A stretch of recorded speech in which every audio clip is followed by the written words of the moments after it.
Halo, selamat sore teman-teman di Facebook. Hari ini saya akan melanjutkan pembacaan buku The Promise dari halaman 243 sampai dengan 246.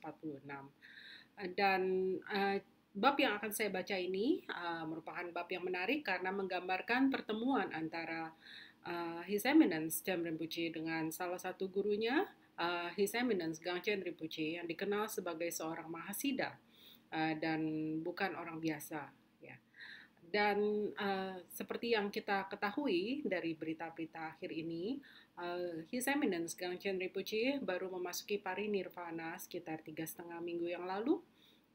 Dan His Eminence Gangchen Rinpoche juga merupakan guru Rinpoche yang menuliskan Swift Written Prayer bagi His Eminence Cem Rinpoche. Jadi mari kita mulai. Ini adalah cover dari buku The Promise, yaitu biografi dari guru saya, His Eminence Cem Rinpoche. Meeting a Mahasida, bertemu dengan seorang Mahasida. Itu adalah judul dari bab ini. Di halaman 243 ada foto yang menarik. Yang di tengah adalah foto His Eminence Gangchen Rinpoche. Sebelah kanan adalah His Eminence Cem Rinpoche dan seorang biksu ya di sebelah kiri. Jadi mari kita mulai. Halaman 244. After his ordination in Dharamsala in 1987, Cem Rinpoche traveled to Kathmandu, Nepal, where he met a lama who would profoundly shape the course of his life. At the time, Rinpoche was staying in Samten Ling Monastery and befriended a Caucasian tulku staying in the room just next to his, whose lama was His Eminence Kyabje Gyangchen Rinpoche. Jadi setelah ditabiskan sebagai biksu di Dharamsala pada tahun 1987, Cem Rinpoche pergi ke Kathmandu, Nepal, yaitu Kathmandu itu adalah ibu kota Nepal ya. Kemudian di sana dia bertemu dengan seorang lama yang akan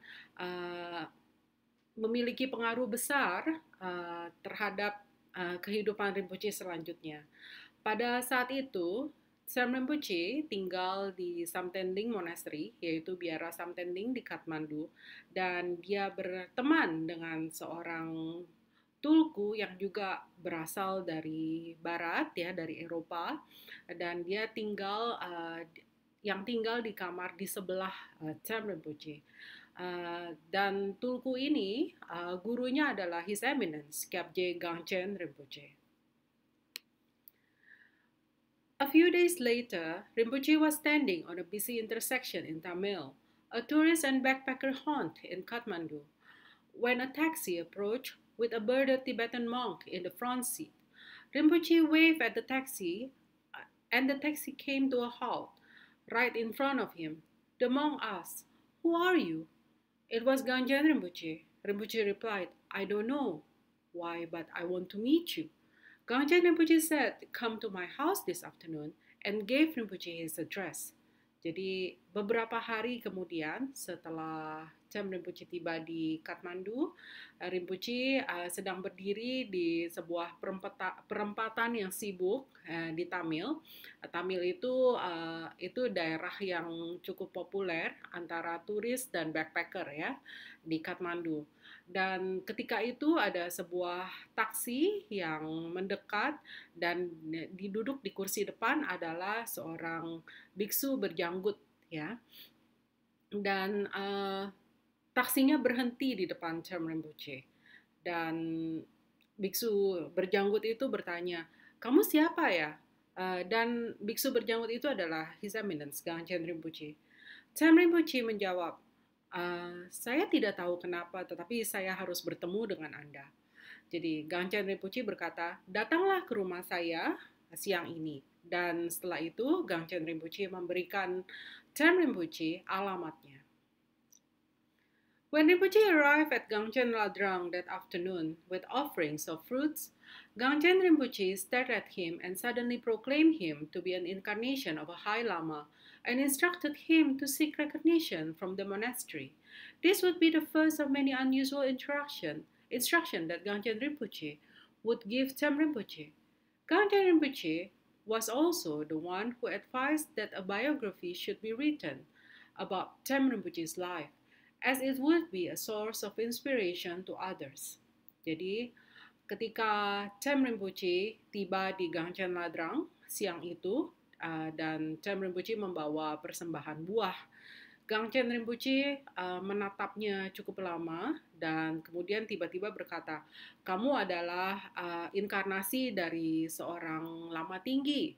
Dan Gangchen Rinpoche meminta Tem Rinpoche untuk mendapatkan pengakuan dari biara. Dan ini adalah salah satu dari instruksi yang tidak biasa yang diberikan oleh Gangchen Rinpoche kepada Tem Rinpoche. Gangchen Rinpoche juga merupakan orang yang menasihati agar sebuah buku biografi mengenai Tem Rinpoche ditulis, karena buku biografi ini akan menjadi sumber inspirasi bagi banyak orang. Jadi seperti apa yang saya baca ini, The Promise adalah biografi dari Tem Rinpoche. Rinpoche visited Gangchen Rinpoche many times over the years and received many exoteric teachings and initiations. He was frequently asked to give spontaneous talks to an assembled audience, oftentimes on topics he was unfamiliar with. Although Rinpoche was reluctant to teach, he would do so out of guru devotion.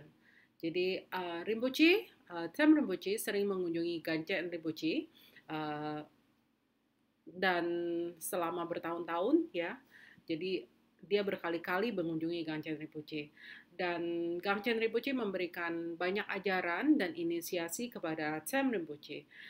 Dan Tem Rinpoche juga sering diminta untuk memberikan ajaran secara spontan ya, sesi ajaran secara spontan di depan orang ya, di depan banyak orang.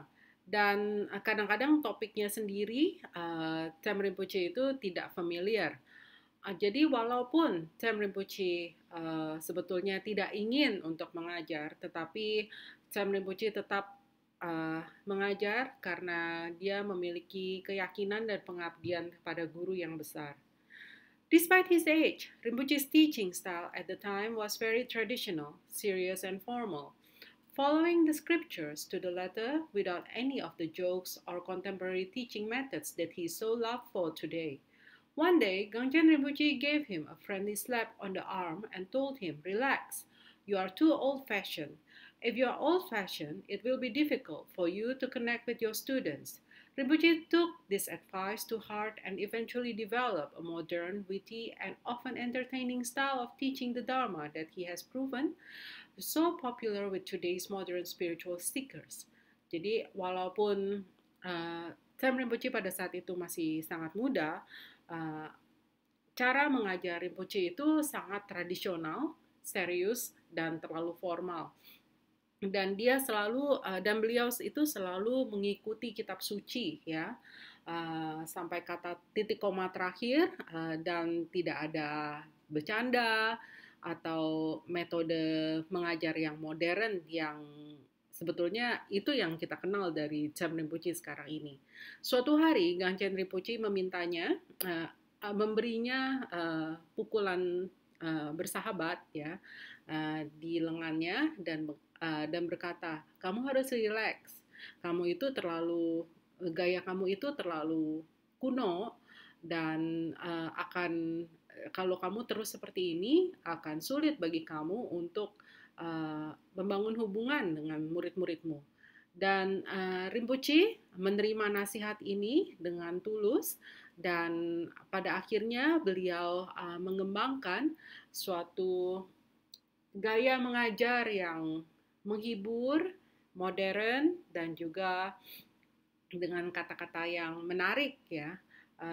Dan pada sekarang ini kita mengenal Tem Rinpoche dengan gaya mengajarnya yang populer dan modern. It was only years later that Rinpoche realized Gangchen Rinpoche had been preparing him for his role as a Dharma teacher. In fact, on one of their trips together, Gangchen Rinpoche instructed him to give a talk about the history of a temple to a group of 50 Malaysians. This would be his first connection with Malaysia heralded the beginning of a new phase of his life.